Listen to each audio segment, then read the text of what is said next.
Hi guys, it's Jill, and welcome to/back to the Equine in Theory podcast. On this week's episode, we are going to be discussing, I'm going to be discussing confidence in the saddle and around horses in general. And this is relevant to me, and I also get a lot of questions about it, so let's just jump in.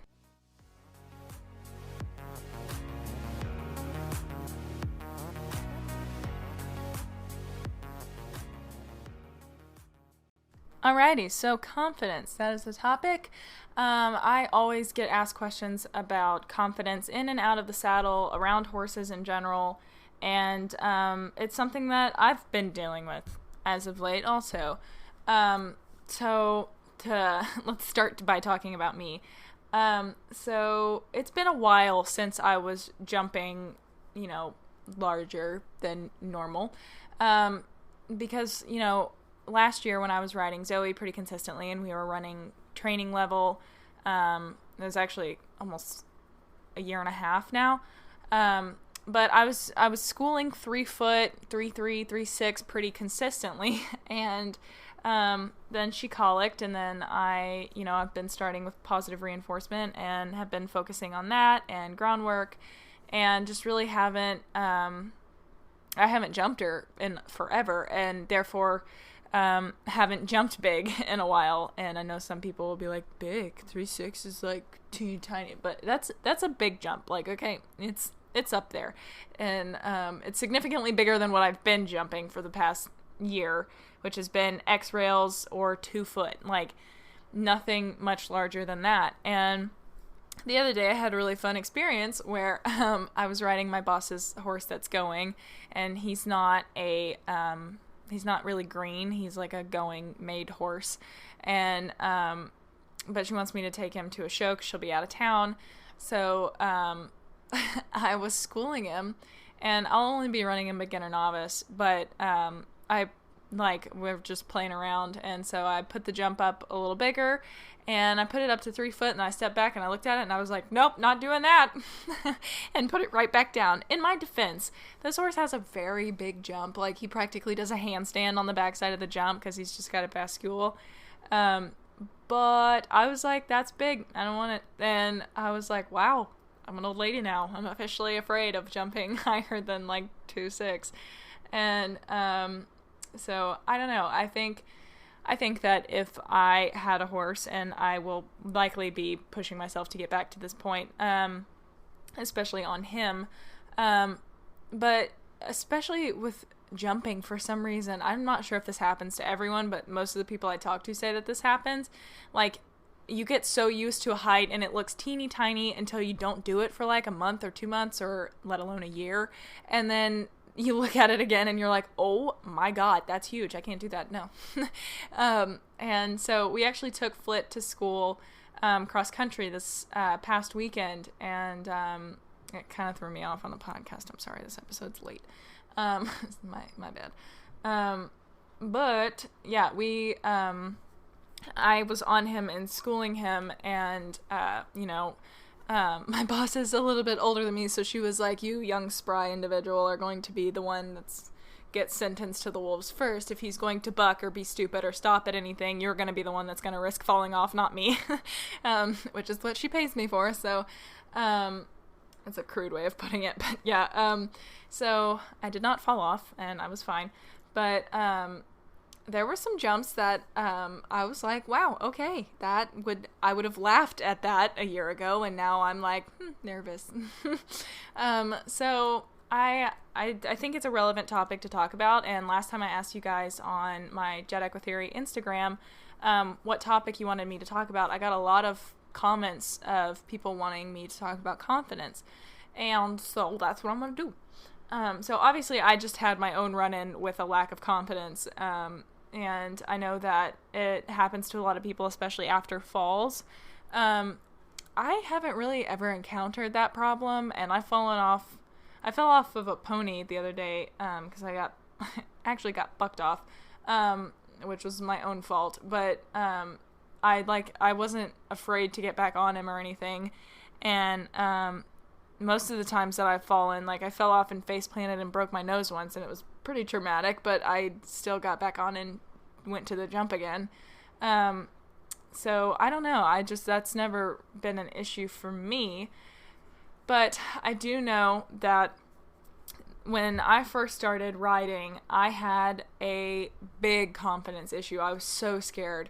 And it's funny now because I have, gone training level, which isn't like a huge level, but it's the first of the bigger levels, in my opinion, in eventing. But I used to eliminate myself on purpose before I would go to cross country, which was like stupid. I mean, obviously I did not know the value of $1 back then, but sorry, Mom and Dad, that sucks. But I was just so scared to go run cross country. But that was like when I first started riding, and I didn't really understand eventing. And when we moved, we were just looking for a horse trainer, and the trainer that we found just happened to be an eventer because I wanted to jump. But so she pushed me to do events, obviously, and I just got so scared before cross country. And so I wanted to do hunters, and so I would when we would go to the events, I would do dressage and then show jumping, except I would like purposefully cause my horse to run out in show jumping so that I would not have to go do cross country. And it's just I was very afraid. And I remember we would be schooling at home, and I was just like near petrified of the jumps, and I was just so scared. And then finally, everyone always was talking to me, and everyone was like, it's not that bad. My dad was always like, cross country should be the most fun. It looks so fun. Like, why don't you like it? And I was like, you don't understand. You don't get me at all. But nobody was going to change my mind. And finally I was like, why am I doing this then if I don't like it? Or if I'm scared, rather. And I just kind of had a moment, and I distinctly remember this. I was probably like, I don't know, like 10 or 11, somewhere in there.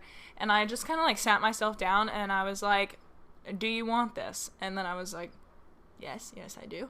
And then I was like, okay, then what are you going to do about it? You are the only person that can make this happen. And I just decided that regardless of how afraid I was going to do this because I loved riding horses. It's for fun. I wanted to enjoy it. And if it was something that's for fun and that I have every intention of enjoying, then there's no reason for me to let the fear rule me. And so when I, went to my next show or was schooling, I just decided that I was going to do the things that scared me anyway.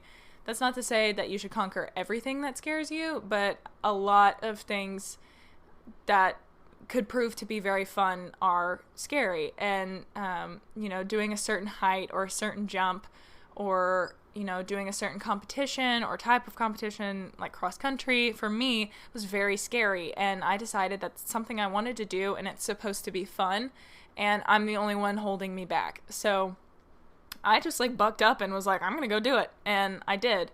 And then my confidence grew and grew because I had reason behind what I was doing, and I had faith in my horse. I was like, my horse has got this, and I know I can do this, and I want to do this because it's supposed to be fun. And then once I had that revelation, it was fun, and I really did enjoy it, and I had a blast on cross country. And it's what made me fall in love with the sport. And every time I moved up a level or went into the show jumping ring, even thinking about the start box on cross country gives me like an adrenaline rush and dry mouth instantly. But I don't know. It's just that it was always such a thrill to compete, and a lot of it was because I was scared. And but as I got through the levels, I started out at like, it was called beginner novice level 1 at the time, but that's called starter now. But so I would do that level, and then I would get comfortable with it, and then I would be scared to move up, and I would do it anyway, then have a blast. Then same with novice to training, and then eventually I would look back at the other levels and be like, oh my God, why was I ever worried about that? It's so tiny, or it's so easy, or it's not a big deal. And I think that is I think that goes for a lot of things. Like, once you get past something that scares you, it's like, oh, duh, that was so easy. And, there will be moments that I'll be working with a horse and maybe not have as much time as I'd like, or, I don't know. I don't even know where I'm going with this, but like needing to like check out all the gaits on a new horse or something. And, so I do walk, trot, and canter, and right before I canter, I'm like, oh God, am I gonna die? Like, I wonder. And, the training nerd in me says, like, you shouldn't be cantering on a horse you're not certain is going to be comfortable and happy cantering and is not going to kill you. But, from being sat on several young or new or strange horses, that does happen. So, like, I don't know. I think that there is a level in your brain that says this is danger and you should not do it. And I think that there is a separation that can happen. So, like, obviously, your survival instincts say maybe don't get on a very large animal that, should you fall off, you might injure yourself greatly, and gallop at very big, solid objects. Of course, your survival instincts are gonna, like, kind of balk at that a little bit. But I think that if you can reason through it and be like, I can do this safely and have a good time, and, my animal's going to be okay and we're going to enjoy this, then I think you're good and you can push past that fear. I think it really matters. I think the biggest turning point is how badly do you want it? Like, of course it could scare you, or it's something that makes you a little bit nervous, but like, do you want to do it? And I'm not saying to like just go out and jump 4 foot like right off the bat. Like, it's not going to go well, especially if you have like a little pony or you've only been riding for 2 weeks. It's not going to go well. But you can work up to that goal, and you can work up in small increments and hit that goal. And I don't know. I think that there is something to if your goals don't scare you, they're not big enough. And that is what I unintentionally lived by. That was my little motto, when I first started riding. And, I think the only thing that ever really stands in our way with things like that, I mean, at least on that level, obviously in like other scenarios, there could be like, legality or finances or whatever that could stand in your way. But as far as things that are mostly safe that scare you, like if it's something you need to do or that you really want to do, you can do it. Work up in a way that you push yourself just a little bit more each time until you are comfortable. And then you'll look back on it and be like, wow, that was super easy. And that's exactly what I'm going to have to do to get back comfortable jumping beginner novice height. Like, it's been so long since I jumped anything higher than an X-rail because we've had a bunch of greenies, so I haven't been jumping. And, but now I'm going to have to start schooling novice height so that I'll be like totally fine with beginner novice and won't bat an eye at anything. And also so that the horse will be comfortable and confident to the jumps. So, I mean, I think that it's just a matter of pushing yourself to a point that, within reason, obviously, but just making an effort to get closer to your goal, even if it scares you a little bit. And I know that a lot of people will either have a fall or are afraid to, say, canter. But, it's really just, is it something that you want to do? Because cantering and jumping are not things that are, it's not a given that they're going to kill you. It can happen, but very rarely does it. And so if it's something that you really want to do, if riding horses is something that means a lot to you, and it's something that you really want, but you're scared to do both of those things, work up to it. Maybe ask someone, like if you're afraid of cantering, ask someone to put you on a lunge line so that they can stop the horse and there's no chance of you getting run off with. Or ask if you can ride a smaller horse or a lesson horse or something that you can start off on a lower level at, and then you can work up to, say, your horse or the horse with a bigger stride or the faster horse or whatever. And same with jumping. Start with a pole, then start with a cavaletti, and then move up to an X-rail, and then an 18-inch vertical, and then suddenly you're jumping and you have moved up in such a way that you barely even notice. And also grab main. But I think that the biggest thing is your mindset about it. And I'm not gonna get all like philosophical, that's the word, about this and be like a life coach here. But really, if it's something that is not, like, obviously I don't want to say like go out and do everything that scares you or anything that you want, but like, you know, and on the same line as like cantering or going over a jump, if that's something that scares you, or getting back on a horse, work up to it slowly, but push yourself so that you're still comfortable, and then be really proud of yourself after you accomplish something that scares you. Like, go do something that you really enjoy after that. Go create positive associations, reward yourself. But like, I don't know, I think it's just really powerful, and there's a lot of accomplishment. Oh my God, I can't talk today. Accomplishment that comes from doing things that you were previously afraid of. And then after you've done them, you look back on what you were afraid of, and you're like, oh my God, that was so easy. Like, it's not a big deal. And then that makes you more confident and makes you feel more capable. So each time you conquer something like that, then you feel more and more able to do things, and it raises your confidence for doing things that are unrelated. Like, this was a big realization that I had, because when I was in high school, I struggled a lot with anxiety and like doing things socially, like asking for ketchup or asking for where something was in a store, just talking to strangers, or mostly strangers, or asking people in a position of authority for help on something or anything like that. It made me uncomfortable. And so I started complimenting the cashier when I was checking out. And then I would just push myself to go ask someone a question. And then each time I did something like that and talked to a stranger and it went well, it boosted my confidence. And then I felt more capable for the next time that I was going to ask for help or talk to somebody. And I push myself to do that every time, because I'm still a rather introverted person, but I push myself to do things that make me uncomfortable so that I get better and that I am more confident. And also, you know, complimenting strangers makes their day. I love it when I get complimented by a total stranger, and because even though it makes me terribly uncomfortable, I'm like, thank you so much, oh, that's so nice. And then I like think about that thing all day. I'm like, my hair does look good today, like, thank you. But you know, like, just little things like that, it helps others and it helps you, and you can raise your confidence. And like, I'm saying, obviously this podcast is about horses, but it goes beyond that in the realm of confidence. You know, I think it's just really important to recognize what problem you want to solve, whether it's jumping, cantering, talking to strangers in public, and break it down and find out what you can accomplish, and then start doing that thing and getting it done, make it a little bit harder, get it done, make it a little bit harder, until suddenly you're doing the thing that you were like, I don't think I could ever manage doing that.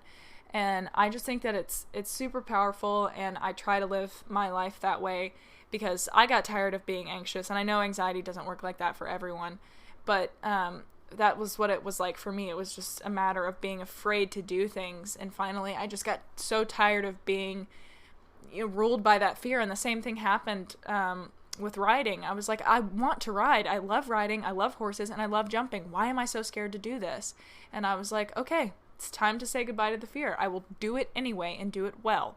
And that's what I try to live by. It doesn't always happen, but it's a standard that I try to hold myself to, so that I can do things that I want. I mean, like, obviously I would like to be able to find the ketchup more efficiently.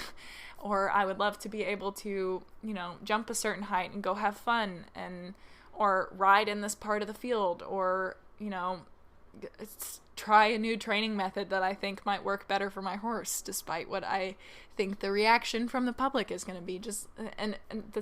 It's not to obviously go against the grain always, but just to do things that you want to do, even if they scare you. And obviously within reason. I feel like I don't need to caveat or like qualify every time I say something, but I don't know. I think it's really powerful to realize that you have a lot of control over your situation, and you're not automatically not going to be able to do something just because you're afraid of it. it's up to you whether or not you decide to do that thing or not. If it means that much to you, you will find a way to do it. And sometimes that means just going out and doing it.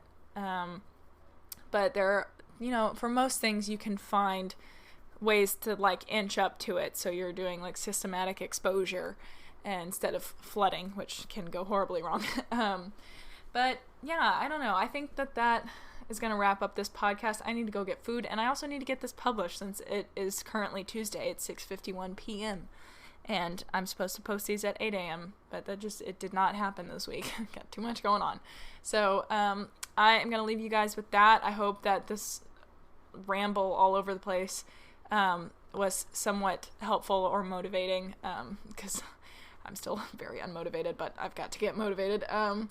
But yeah, I don't know. I hope that you guys enjoyed it and it made sense, and maybe you got a little bit like, yeah, I am going to go do that thing that I've been avoiding because I'm a little afraid, but I got this, Maybe just a little bit. Do you feel a little bit of that? Maybe just a little bit. Okay, well, cool. So, yep, if you want to check me out on any of the social medias, you can pretty much find me everywhere under JETEquiTheory. That's JETEquiTheory. And I also have a website that just added .com to that. So, yeah, thank you guys so much for listening, and I will catch you guys next Tuesday.